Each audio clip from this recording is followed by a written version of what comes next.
Hi, good morning, welcome to Swayam learning point. आज हम बात करने वाले हैं ट्रायंगल चैप्टर का 15th लेक्चर और इस लेक्चर में हम कुछ एग्जांपल्स को देखेंगे प्रॉब्लम सेट के। चलो मेरे साथ फटाफट नोटबुक, पेन, पेंसिल जितना जो चाहिए लिखने के लिए, प्रैक्टिस करने के लिए वो सब लीजिए और मेरे साथ यहाँ देखिए। हम यहाँ ये देखने वाले हैं कि angle opposite to greater side is greater, तो side opposite to greater angle must be greater. तो यहाँ हम पहले देखेंगे क्या देखेंगे, in triangle P Q R दिया गया क्या है उसको समझेंगे और उसके आधार पर हम यहाँ प्रूफ लिखेंगे। In triangle P Q is greater than P R, okay, and bisectors of Q and R intersect at S, prove that S Q is equal to S R. ये हमें प्रूफ करना है और हम प्रूफ करने के लिए तैयार है। तो चलो मेरे साथ फटाफट देखिए, ये बिल्कुल सिंपल है, अच्छा है। और यहां देखते हैं इन ट्रायंगल पी क्यू आर, इन ट्रायंगल पी क्यू आर आपको पता है कि ऑलरेडी उन्होंने दिया है P Q is greater than P are. चलो लिखा आपने फटाफट, इधर गिवन लिखो, लिखा, बहुत बढ़िया। चलो आगे मेरे साथ लिखो, ये P Q is greater than P are. P Q के सामने वाला एंगल कौन सा आएगा बेटा? एंगल आर आएगा। ओके, एंगल पी आर के सामने वाला एंगल कौन सा आएगा सर? क्यू आएगा। तो यहां क्या लिखेंगे? Angle opposite to greater side is greater. Angle opposite to greater side is greater. Wow, fantastic, आपने लिखा, बहुत बढ़िया। R is greater than Q. ओहो, तो आर का हाफ भी ग्रेटर देन क्यू होगा? हाँ सर होगा। तो half of angle R is greater than half of angle Q. इसको 1 से मल्टीप्लाई करते हैं और यहां लिखते हैं multiplying by half on both sides. ओहो, बढ़िया है, लिख लिया सर। मुझे एक बात बताओ कि यदि half of R is greater than half of Q, बात समझ में आ रही है? बढ़िया है। तो half of R is greater than half of Q, मुझे बताओ कि half of R is what that? Half of R is angle S R Q. आप समझ रहे हो? देखो, क्योंकि ये बाइसेक्टर है तो ये क्या हो गया? S R Q is half of angle R. बढ़िया है। तो angle S R Q is equal to half of angle R. इसको हम सेकंड नंबर नाम देते हैं और यहां लिखते हैं angle S Q R is half of angle Q. इसको हम थर्ड नंबर नाम देते हैं S Q R is half of S Q R. देख रहे हो एस क्यू आर, ये angle is half of angle Q and angle S R Q is half of angle R. चलो हम यहां लिखते हैं S R Q is half of R, S Q R is half of Q. मुझे एक बात बताओ कि इससे क्या समझ में आता है? If you from 1, 2 and 3 in triangle S Q are, in triangle S Q are में हम बात करेंगे तो क्या समझ में आएगा? क्या समझ में आएगा sir? Sir S R Q जो है ना, एंगल एस आर क्यू जो है ना, ये बड़ा रहेगा सर। किससे बड़ा रहेगा बोलो तो? एंगल एस क्यू आर से बड़ा रहेगा, एस क्यू आर से बड़ा रहेगा। हाँ, एस आर क्यू बड़ा रहेगा। S R Q is greater than S Q are. अभी मुझे ये बताओ कि ये एंगल इससे बड़ा रहेगा। Okay, this angle is greater then this one. तो इसके सामने वाली बाजू कौन से है? एस क्यू है। ओके, तो हम क्या लिखेंगे यहाँ लिखेंगे sir S Q is greater than what you can say that S R. तो यहाँ लिखेंगे side opposite to greater angle is greater. Side opposite to greater angle is greater. बढ़िया है, फंटास्टिक, फटाफट लिखिए और आगे चलिए। तो ये हो गया S Q is greater than S R. बात सिंपल है, पहले पी क्यू आर दिया, P Q is greater than P R, तो उसके सामने वाला angle opposite to greater side is greater. ओहो, तो half of R is greater than half of Q. Half of R is nothing but S R Q and half of Q is nothing but S Q R. Half of Q is S Q are. तो उसकी जगह पे value put करो, S Q are, S R Q and S Q are में comparison करो. यहां हम क्या लिखेंगे? From 1 2 and 3. ओके गुड, बढ़िया है. चलो नेक्स्ट हम बात करेंगे यहां. नेक्स्ट क्वेश्चन क्या है? नेक्स्ट क्वेश्चन है in figure point D and E are on side B C of triangle A B C such that BD is congruent to CE and AD is congruent to AE. Show that ABD हमें क्या prove करना है? बोलो. ABD ये prove करना है, ये triangle prove करना है. कौन सा ट्रायंगल प्रूव करना है?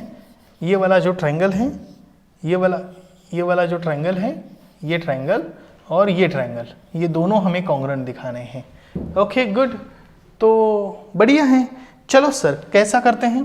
तो सर ऐसा करते हैं कि इन ट्रायंगल ADE लेते हैं पहले. ADE चलेगा.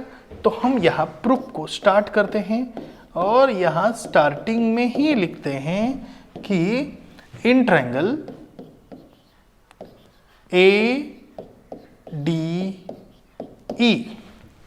ADE में बात करेंगे तो AD किसके साथ कॉन्ग्रुएंट आएगी? Segment AD it's congruent with segment AE is what given. AD is congruent to AE. If AD is congruent to AE, then what you can say that? You can say that angle ADE is congruent with angle ADE is congruent to angle AED.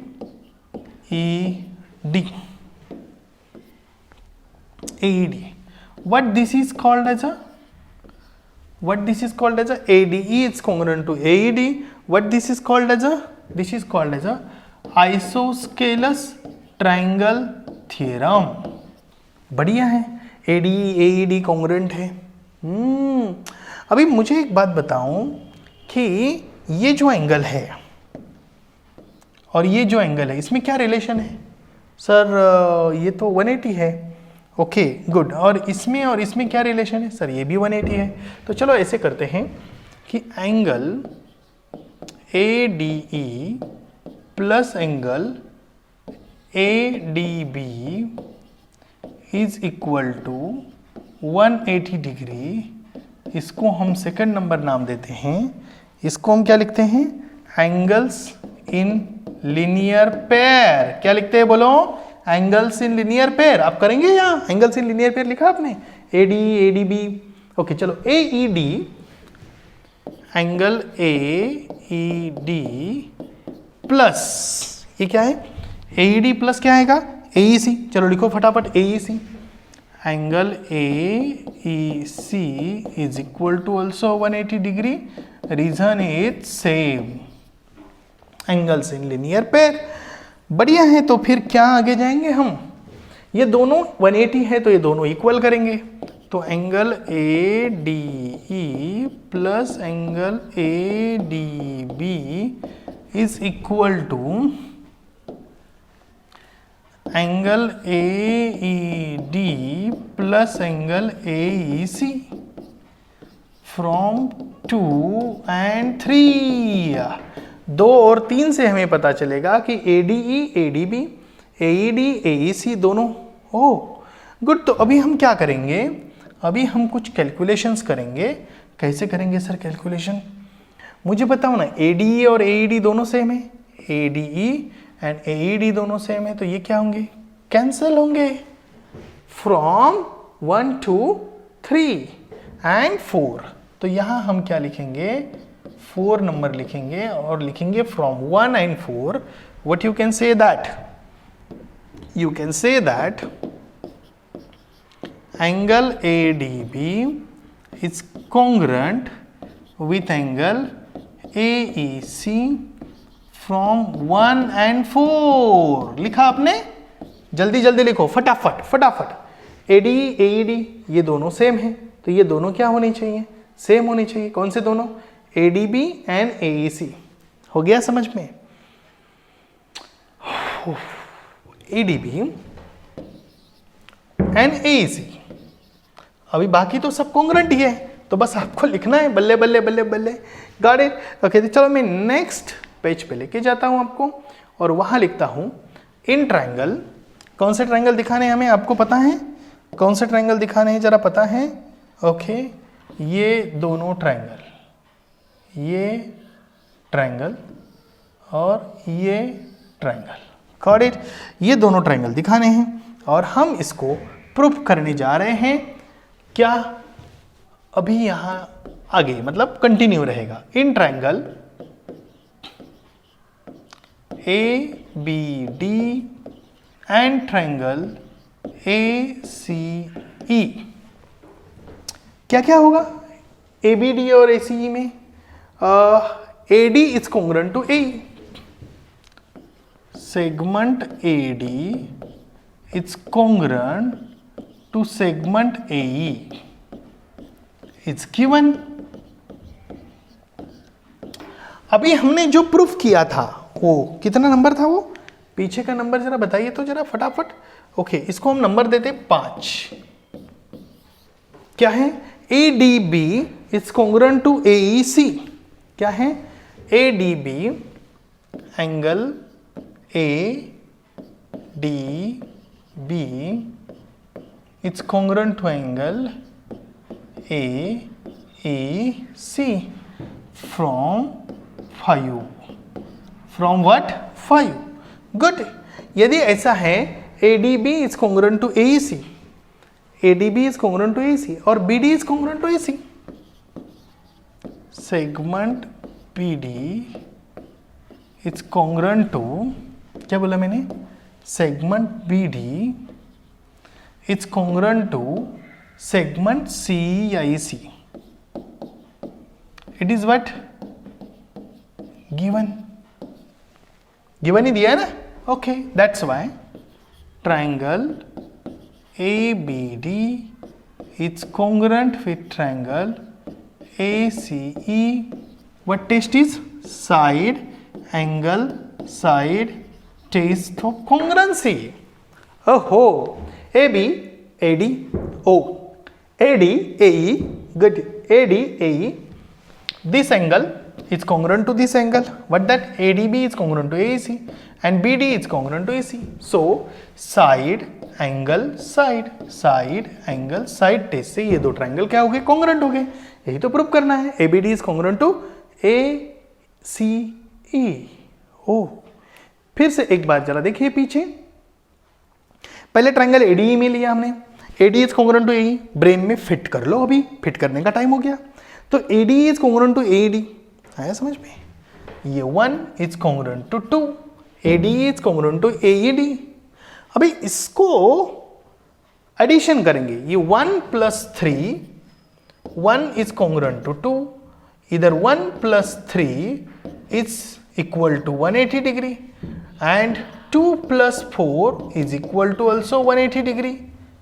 Yes, 2 + 4, तो अभी ये दोनों equal है, तो 3 + 1 is equal to 4 + 2। अभी मुझे बताओ कि ये 1 और 2 क्या है, कॉन्ग्रुएंट है, तो 3 is equal to 4। अभी 3 का मतलब क्या हो गया, एंगल ADB, और 4 का मतलब हो गया AEC। अब ये कॉन्ग्रुएंट, तो ये बीच का एंगल है, कौन से साइड्स का, AD और BD के बीच का, तो AD AE से कॉन्ग्रुएंट है। अभी ADB AE से कॉन्ग्रुएंट आ गया और BD EC से कॉन्ग्रुएंट है, तो इसका मतलब क्या हो गया, ऐसे स्टेज से ये दो ट्रायंगल कॉन्ग्रुएंट हो गया और हमारा प्रूफ हो गया। बात समझ में आ गई है, बढ़िया है। तो आगे चलते हैं। Point S is any point on side QR। हो अब triangle PQR prove that PQ + QR + RP is equal to 2PS। यानी PS 2 बार लेना है, PS 2 बार लेना है तो ये एक ट्रायंगल ले लो और ये एक ट्रायंगल ले लो, दो ट्रायंगल को कंसिडर करो 2 बार। तो एक काम करते हैं, यहाँ प्रूफ लिखते हैं और ये प्रूफ इतना आसान जाएगा, मैं आपको गारंटी के साथ कहता हूँ। इन ट्रायंगल PQS, बस ये ट्रायंगल में कंसिडर करो। अभी मुझे बताओ कि मैं PQ + QS करूँ तो क्या ये PS से बड़ा आएगा? Of course sir. Okay, sum of two side, sum of two sides, sum of two sides मतलब sum of length of two side. क्या लिखना चाहिए? Sum of length of two side. क्या लिखना चाहिए? Sum of length of two sides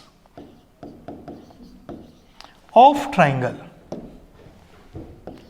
of triangle is greater than third side, is greater than third side. Okay, क्या बोला मैंने? Sum of length of two sides is greater than the length of third side. Okay, p q plus q s is equal to is greater than P s. Now in triangle, p s r, कौन से triangle में लेते हैं बेटा? In triangle p s r. P s r में आपको क्या समझ में आएगा कि s are plus P R, S are plus P R, S are plus P R is greater than P S. इसको हम सेकंड नंबर कंसिडर करते हैं. Meaning is the same, sum of length of two sides, length of two sides is greater than, लिखा आपने, greater than third side. Third side. आप बोलेंगे sir आपने बोला नहीं, इसके लिए लिखा नहीं. बेटा मेरे ऊपर, मैं बोलूं तब लिखना नहीं, लिखना स्टार्ट करो मेरे साथ ही. ओके, मेरे साथ ही स्टडी करके पढ़ाई मेरे साथ ही कंप्लीट करो और एंजॉय करो. बाकी का टाइम खुद के लिए दे दो. ओके, बहुत इंपॉर्टेंट है तुम खुद के लिए. अभी दोनों की एडिशन करो, क्या हो जाएगा? P q plus q S plus S R plus P R, ओहो इतना सारा, is greater than P S plus P S. क्या किया मैंने? Adding 1 and 2. Adding 1 and 2. ये बहुत ही सिंपल है सर, ये तो हो गया. अभी मुझे बताओ कि क्यू एस और एस आर से क्या मिलता है? Q S plus S R मिलता है क्यू आर. तो यहां मैं लिखूं क्यू आर या आर क्यू, क्या बोला है उन्होंने? Q R. तो यहां मैं क्यू आर लिखता हूं और बाकी तो पता है हमें क्या करना है. प्लस यहां लिखूंगा पी आर, प्लस मैं यहां लिखूंगा पी क्यू और फिर यहां आएगा 2ps. हैंस प्रूव्ड ना. सही है, बढ़िया है. क्या किया? एक ट्रायंगल में लिया, ये दोनों ग्रेटर देन ps, वो दोनों सेकंड ट्रायंगल में, वो दोनों ग्रेटर देन ps. एडिशन की, क्यू एस क्यू आर का Q R, Q S S R का क्यू आर किया और बात बन गई. सर बढ़िया है. ओके, मैं आपको जो समझा रहा हूँ, पढ़ा रहा हूँ ना, ये बढ़िया ही है. इसको यदि ध्यान से आप समझेंगे तो ये इतना आसान जाएगा. एग्जाम्पल नंबर अभी हम क्या ले रहे हैं? 6th ले रहे हैं. तो 6th एग्जाम्पल में हमें क्या प्रूफ करना है सर? हमें जो प्रूफ करना है वो तो प्रूफ करना है. तो हम कैसे प्रूफ करेंगे? बस लिख के प्रूफ करेंगे. चलो मेरे साथ पेन उठाओ, नोटबुक में लिखो. मैं क्या बोलूंगा? सर लिखने से पहले रीड तो करने दो, तो रीड करो. चलो मेरे साथ. In figure bisector of B A C, bisector of B A C intersect the side BC at point D. Prove that AB is greater than BD. AB BD से बड़ा है, यानी this angle should be greater than this angle. इतना proof करना है तो हो गया. काम बन गया. बन गया सर, बन गया. ओके, तो यहां हम क्या लिखेंगे? प्रूफ लिखेंगे और प्रूफ में बिल्कुल बेहद अच्छे तरीके से लिखेंगे. Angle BAD is equal to angle CAD और इधर हम लिखेंगे AD is bisector. AD is bisector. Okay, बहुत बढ़िया है. If AD is bisector, if AD is bisector, angle BAD CAD congruent है. आपको पता है ADB is exterior angle of triangle ADC. Angle ADB is an exterior angle. क्या लिखूं मैंने? Is an exterior angle. Exterior angle of triangle ADC. आया समझ में? ADB is congruent to ADC. बढ़िया है. तो ADB is congruent, सर कैसे लिख रहे हो? क्या ADB ADC से क्या congruent? क्या समझ में नहीं आ रहा है? रे बेटा, ADB is exterior angle of triangle ADC. हाँ, बोला मैं कुछ, लिखा मैंने कुछ. ADB is an exterior angle of triangle ADC.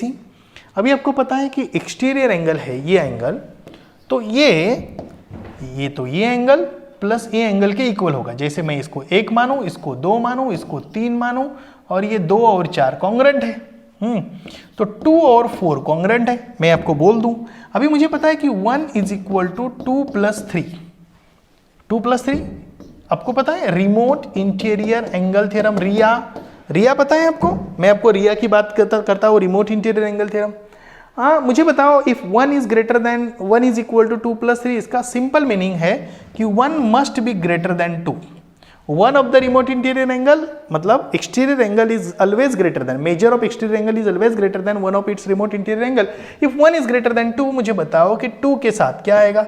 4 आएगा. सर अभी मैं ट्रायंगल ADB की बात करूं, 1 इज ग्रेटर देन 4, तो 1 के सामने वाली बाजू कौन सी है बेटा? AB है. और 4 के सामने वाली बाजू कौन सी है बेटा? BD है. क्या हमारा प्रूफ आ गया? आ गया सर, बढ़िया है सर, ये तो सिंपल है सर.